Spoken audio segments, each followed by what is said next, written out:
Hello नमस्कार दोस्तों, स्वागत है मेरे यूट्यूब चैनल पर। आज मैं लेकर आया हूँ कक्षा 10th क्लास के चैप्टर नंबर 4 विद्युत धारा, जो कि कक्षा 10th क्लास के जो भौतिकी चैप्टर है वो काफी महत्वपूर्ण है और इसे बारी बारी से अंत तक देखें ताकि यह आपके लिए काफी महत्वपूर्ण साबित होगा। ठीक है, तो चलिए आज के चलते हैं हम चैप्टर। सबसे पहला क्या है? विद्युत धारा। क्या है चैप्टर? क्या है? विद्युत धारा। ठीक है, तो विद्युत का अर्थ होता है बिजली। विद्युत का अर्थ क्या होता है? बिजली। ठीक है, जबकि हम जानते हैं कि विद्युत, देखिए सबसे पहले यहाँ देखते हैं विद्युत। विद्युत में क्या होता है? बिजली। क्या होता है? बिजली। ठीक है, तो प्रश्न पूछता है कि विद्युत धारा किसे कहते हैं। तो यह चैप्टर में आपका दिया हुआ है और कक्षा 10th क्लास के लिए काफी महत्वपूर्ण चैप्टर है। ठीक है ना, तो सबसे पहले हम देखते हैं कि विद्युत माने क्या होता है? बिजली। ठीक है, तो आवेशों के प्रवाह को, आवेश मतलब कि जिस क्षेत्र से होकर के विद्युत धारा प्रवाहित होती है उसको हम क्या कहते हैं, यानी कि आवेशों के प्रवाह को विद्युत धारा कहते हैं। ठीक है जी, यानी कि विद्युत धारा। देखिए इसमें सबसे पहले प्रश्न है कि विद्युत धारा, जिसे हम साधारण बोलचाल की भाषा में हम बिजली कहते हैं। क्या कहते हैं? बिजली। यानी कि विद्युत धारा को, विद्युत को साधारण बोलचाल की भाषा में हम क्या कहते हैं?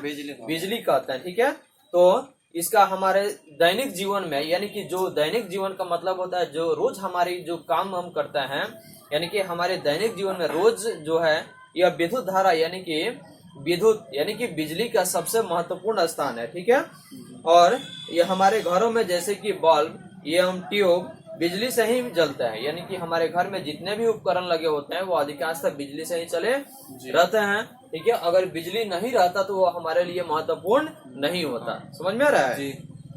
तो देखिए जैसे पंखे, पंप और अनेक प्रकार की मशीनें बिजली की मदद से ही चलते हैं। यानी कि पंखा, पंप या अनेक प्रकार के जितने भी उपकरण हमारे घर में लगे रहते हैं वो अधिकांशतः किससे चलते हैं? बिजली से ही चलते हैं। इसलिए हमारे दैनिक जीवन में जो बिजली का जो स्थान है वह काफी महत्वपूर्ण है। बिजली यानी कि जो विद्युत जो है ना, इसका जो स्थान है यह हमारे दैनिक जीवन में ये इसका स्थान काफी महत्वपूर्ण है। समझ में आ रहा है ना जी? तो देखिए जैसे कि ट्रांजिस्टर, टेलीफोन, टेलीविजन जिसको टीवी कहते हैं, और कंप्यूटर, बिना बिजली के किसी भी कीमत में यह चलना संभव नहीं है। अगर इन सभी उपकरण को अगर हमें चलाना है तो चलाने के लिए हमें क्या चाहिए? बिजली चाहिए। क्या चाहिए? बिजली। हमें बिजली चाहिए। बिजली को हम क्या कहते हैं? विद्युत धारा कहते हैं। ठीक है, उसके बाद है देखिए, अगर बिजली या विद्युत, यानी कि बिजली कहिए या विद्युत धारा कहिए, ठीक है ना, तो इसका जो तात्पर्य है, यह हमारे तात्पर्य है विद्युत धारा का, यह तारों से होकर आवेश का प्रवाह। यानी कि विद्युत धारा, क्योंकि बिना तार का तो बिजली एक पार से दूसरे पर जाएगा नहीं। ठीक है, तो बिजली को एक पार से दूसरे पार, मानकर चलिए कि यह बिजली हो गया। ठीक है, और यहाँ से लेकर के यहाँ तक अगर लेकर के हमें जानी होगी तो सबसे पहले हमें किसकी आवश्यकता पड़ेगी? तार की, क्योंकि बिजली बिना तार का एक पार से दूसरे पार नहीं जा सकता है। ठीक है, तो देखिए हम जानते हैं कि पदार्थ के परमाणुओं की रचना 3 मौलिक कणों से बनकर होती है। यानी कि पदार्थ के, जो हम जानते हैं पदार्थ के जितने भी परमाणुओं की रचना होती है वह कितने मौलिक कण होता है? 3 मौलिक कणों के मिलने से बना हुआ है। 3 मौलिक कणों के मिलने से बना हुआ है।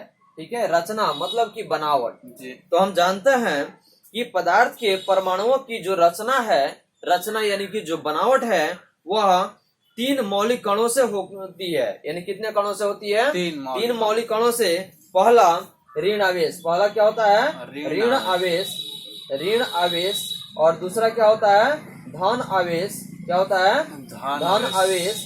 और तीसरा आपका होता है, ये इस पर किसी प्रकार का आवेश नहीं रहता है। ठीक है ना, जिसको हम क्या कहते हैं? जिसको उदासीन कहते हैं। ठीक है, क्या कहते हैं? अनावेशित या उदासीन, यानी कि जिस पर किसी का भी आवेश नहीं रहता है, जिसको क्या कहते हैं? अनावेशित। क्या कहते हैं? अनावेशित। तो प्रश्न पूछेगा कि विद्युत धारा किसे कहते हैं, तो आवेशों के सतत प्रवाह को या आवेशों के प्रवाह को हम क्या कहते हैं? विद्युत धारा कहते हैं। समझ में आ रहा है जी? उसके बाद अगर प्रश्न पूछेगा कि विद्युत धारा का प्रवाह यानी कि इसका तात्पर्य किससे है, तो हम जानते हैं कि विद्युत धारा का तात्पर्य हमारे दैनिक जीवन में है, जो कि इसका सबसे महत्वपूर्ण कारण है कि यह तार के माध्यम से ही एक स्थान पर जाता है। यानी कि एक स्थान से दूसरे स्थान पर जाता है। तो विद्युत धारा से हमारा तात्पर्य होता है तारों से होकर आवेश का प्रवाह। आवेश मतलब विद्युत का प्रवाह। समझ में आ रहा है? चलिए उसके आगे देखिए, हम जानते हैं कि पदार्थ के परमाणुओं की जो रचना होती है यानी कि जो बनावट होती है वह कितने मौलिक कणों से मिलकर बनी होती है, यानी कि 3। पहला कौन? पहला आपका ऋण आवेश, दूसरा धन आवेश और तीसरा अनावेशित।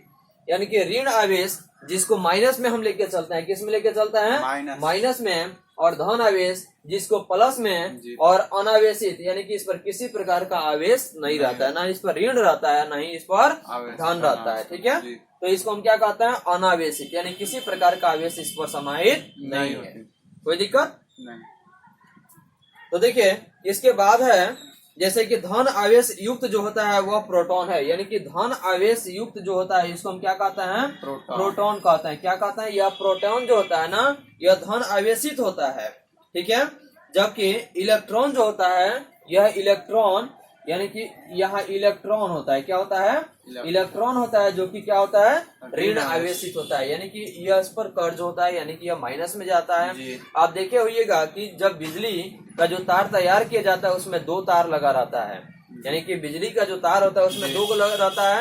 एक मतलब अर्थिंग वाला, यानी कि जो ऋण आवेश रहता है, और दूसरा धन आवेश रहता है, यानी कि जो धन आवेश रहता है वह गर्म तार होता है, और जो ऋण आवेश होता है वह ठंडा तार होता है, जिसको अर्थिंग के नाम से जानते हैं। ठीक है, तो देखिए ऋण आवेश युक्त इलेक्ट्रॉन होता है और धन आवेश प्रोटॉन तथा अनावेशित यानी कि यह न्यूट्रॉन जो होता है ना, कौन होता है? न्यूट्रॉन। न्यूट्रॉन जो होता है यह अनावेशित होता है, इस पर किसी प्रकार का आवेश नहीं रहता है। समझ में आ गया? किसी को दिक्कत नहीं। तो देखिए इसके आगे हम देखते हैं कि प्रोटॉन तथा न्यूट्रॉन परमाणु के केंद्रीय भाग में रहता है, यानी कि केंद्रीय भाग, यानी कि जैसे यह परमाणु हो गया तो इसके केंद्र यानी कि बीच वाले भाग में रहता है। कौन? बीच वाले भाग में आपका प्रोटॉन तथा न्यूट्रॉन रहता है। ठीक है, जिसे नाभिक कहते हैं। क्या कहते हैं? नाभिक, यानी कि बीच वाले भाग में क्या क्या रहता है? न्यूट्रॉन तथा प्रोटॉन रहता है। क्या क्या रहता है? न्यूट्रॉन तथा प्रोटॉन रहता है। ठीक है, न्यूट्रॉन, प्रोटॉन तथा यह न्यूट्रॉन के केंद्रीय भाग में रहता है, जिसे हम क्या कहते हैं? इसको हम नाभिक कहते हैं। क्या कहते हैं? नाभिक कहते हैं। और इसी नाभिक में इलेक्ट्रॉन तथा न्यूट्रॉन तथा प्रोटॉन स्थित रहता है। कोई दिक्कत नहीं। चलिए उसके आगे हम देखते हैं,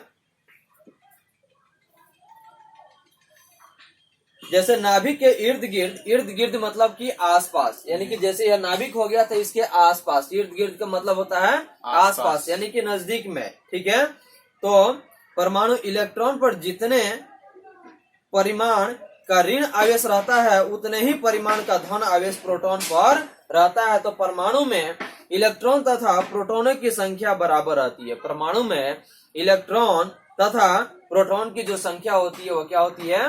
बराबर होती है। बराबर मतलब एक समान होती है। ठीक है, उसके बाद है इसलिए उनमें समान परिमाण में धन तथा ऋण आवेश होने के कारण वे विद्युतः मतलब बिजली के उदासीन होते हैं, यानी कि उस पर किसी प्रकार का आवेश नहीं होता है। कोई दिक्कत नहीं। उसके बाद है कभी कभी वस्तुओं में धन तथा धन यानी कि धन आवेश तथा ऋण मतलब ऋण आवेश। ठीक है, कभी कभी वस्तुओं में धन तथा ऋण आवेश का यह संतुलन बिगड़ता भी है। उदाहरण के लिए जब हम एक कांच की छड़ को, कांच मतलब कि शीशा, मानकर चलिए कि यह एक शीशा हो गया। ठीक है, और कांच की शीशा की एक छड़ मतलब छड़ तो लंबा ही होता है ना जी। तो कांच की शीशा की एक छड़ को क्या करता है, यानी कि कपड़े से, रेशम के कपड़े से रगड़ते हैं तो कांच की छड़ के कुछ इलेक्ट्रॉन रेशम के कपड़े पर चले जाता है। यानी कि कहाँ चले जाता है? कांच के कुछ रेशम यानी कि जो शीशा होता है ना, इसके कुछ भाग उस रेशम यानी कपड़े पर चले जाते हैं। ठीक है जी।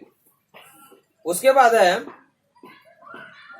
फलतः कांच की छड़ पर धन आवेश का परिमाण अब ऋण आवेश के परिमाण से अधिक हो जाता है, और तब हम कहते हैं कि कांच मतलब कि शीशा की छड़ क्या हो जाती है? धन आवेशित हो जाता है। क्योंकि जब हम घर्षण करते हैं तब कुछ भाग उसका शीशे के भाग पर चला जाता है, इसलिए हम उसको क्या करते हैं? धन आवेशित करते हैं। यानी कि धन आवेश चला जाता है, इसलिए उसका जो भाग होता है वो कैसा हो जाता है? धन आवेशित हो जाता है। ठीक है जी।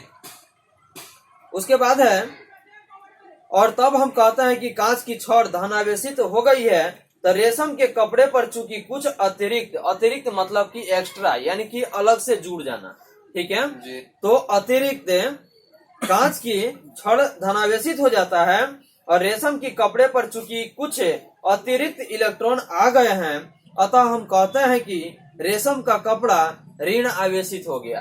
यानी कि हम क्या कहते हैं, रेशम का जो कपड़ा है वो क्या हो गया, ऋण आवेशित हो गया। और जब कपड़ा के रेशमी भाग जब उस शीशे पर चला गया तो वह धनावेशित हो गया, और कपड़ा से भाग चला गया तो वह क्या हो गया, ऋण आवेशित हो गया। क्योंकि जो भाग उसमें से निकल गया तो कम ही हो गया, कम हो गया तो ऋणावेशित हो गया, और शीशे के कांच की छड़ पर वह जाकर के चिपक गया तो वह क्या हो गया, आपका धनावेशित हो गया। कोई दिक्कत नहीं।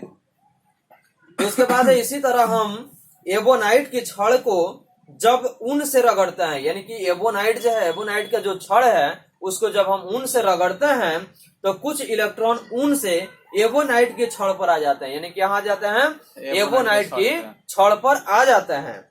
ठीक है, अतः एबोनाइट की छड़ ऋण आवेशित को, यानी कि ऋण आवेशित हो जाता है, यानी कि छड़ पर जब चला गया तो एबोनाइट का जो छड़ हो गया वो क्या हो गया, आपका ऋण आवेशित हो गया। किसी को दिक्कत नहीं है ना, तो वह ऋण आवेशित हो गया, अतः एबोनाइट की छड़ ऋण आवेशित हो जाती है। इस प्रकार हम देखते हैं कि किसी प्रकार के धन आवेशित हो जाने का अर्थ है उससे कुछ इलेक्ट्रॉनों का बाहर निकल जाना, यानी कि कुछ इलेक्ट्रॉन का कहाँ निकल जाना, बाहर निकल जाना, यानी कि अलग हट जाना। ठीक है, तो बाहर निकल जाना और किसी पदार्थ के ऋण आवेशित हो जाने का अर्थ है कि उसके द्वारा कुछ इलेक्ट्रॉनों को ग्रहण कर लेना। ग्रहण करना मतलब कि अपने अधीन ले लेना, ग्रहण मतलब कि वह अपने अपने अपने अधीन ले लेना, यानी कि अपने पास उसको ले लेना। ठीक है जी।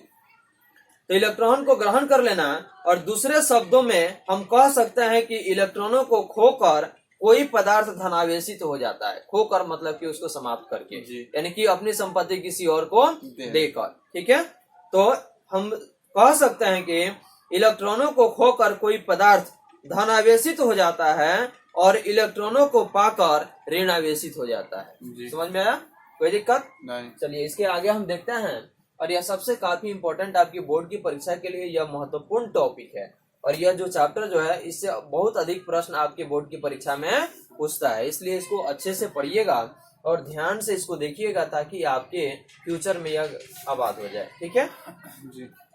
तो देखिए इन प्रयोगों से यह स्पष्ट है कि दो वस्तुओं को आपस में रगड़ने से, यानी कि दो वस्तु को अगर आपस में रगड़ते हैं, मानकर चलिए कि यह दो वस्तु हो गया, जब दोनों को आपस में रगड़ते हैं तो क्या होता है, यानी कि इनमें से एक धनावेशित हो जाता है, यानी कि एक गर्म हो जाता है और दूसरा ठंडा हो जाता है, यानी कि एक को गर्म होगा ना, क्योंकि घर्षण जब देंगे तो घर्षण देने के बाद में एक धनावेशित हो जाता है और दूसरा ऋण आवेशित। साथ ही यह भी स्पष्ट है कि आवेश न तो नष्ट होता है और न ही उत्पन्न होता है। आवेश विद्युत जो है ना, यानी कि विद्युत आवेश न ही यह उत्पन्न होता है और न ही यह नष्ट होता है, यानी कि यह समाप्त होता है। कोई दिक्कत नहीं। तो देखिए इसके आगे है, इससे स्पष्ट है कि आवेश न तो नष्ट होता है और न ही उत्पन्न, इसका मात्र पुनर्निर्माण यानी कि पुनर्वितरण होता है। पुनर्वितरण यानी कि बांट देना, यानी कि फिर से बांट देना, बांट दो फिर बांट दो,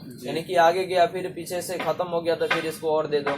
ठीक है, तो देखिए तो इसका यानी कि हम इस प्रकार हम भौतिकी के एक महत्वपूर्ण नियम को प्रतिपादित करते हैं, यानी कि इस प्रकार हम भौतिकी के एक प्रमुख है यानी कि पवित्र जो नियम है उसको क्या करते हैं, यानी कि प्रतिपादित करते हैं। तो आवेश संरक्षित रहता है, संरक्षित मतलब कि जमा रहता है, सुरक्षित रहता है। ठीक है, आवेश संरक्षित रहता है यानी कि सुरक्षित रहता है, जमा रहता है। ठीक है, उसे न तो उत्पन्न किया जा सकता है और न ही उसे नष्ट किया जा सकता है। समझ में आया जी।